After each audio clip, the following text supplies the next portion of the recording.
ce que je me suis fixé comme introduction, c'est de mettre uniquement que des plantes de la garrigue poussant dans le Gard. Alors bien entendu, il fallait choisir quand même des espèces patrimoniales, deux plantes remarquables à mon avis, qui poussent localement, sont sur place. Alors je pense que la plante qui porte les plus belles fleurs de la région, c'est la pivoine. Vous pouvez la voir là.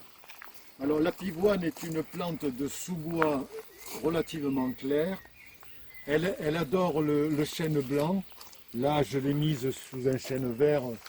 C'est la pivoine officinale à petits fruits. Alors cette plante, on la trouve à l'ouest du Rhône. On la trouve dans le Gard.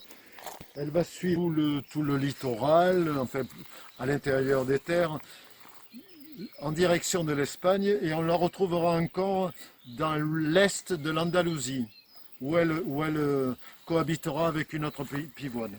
Et ce qui est formidable, c'est que le même cheminement, mais quand même beaucoup plus étendu, va se passer pour la seconde plante qui pour moi alors mais c'est une plante remarquable par son habitat et surtout sa répartition mondiale.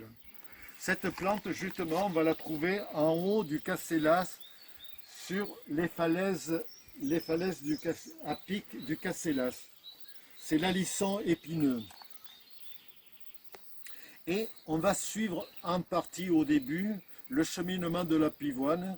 On va suivre tout le Languedoc, les chaînons calcaires du Languedoc.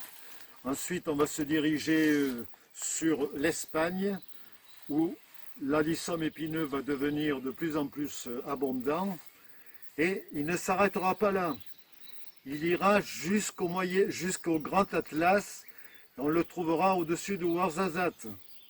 Voilà, donc cette plante remarquable, c'est l'alisson épineux,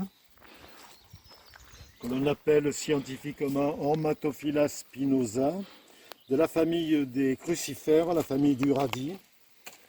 Et c'est vraiment une plante de toute beauté.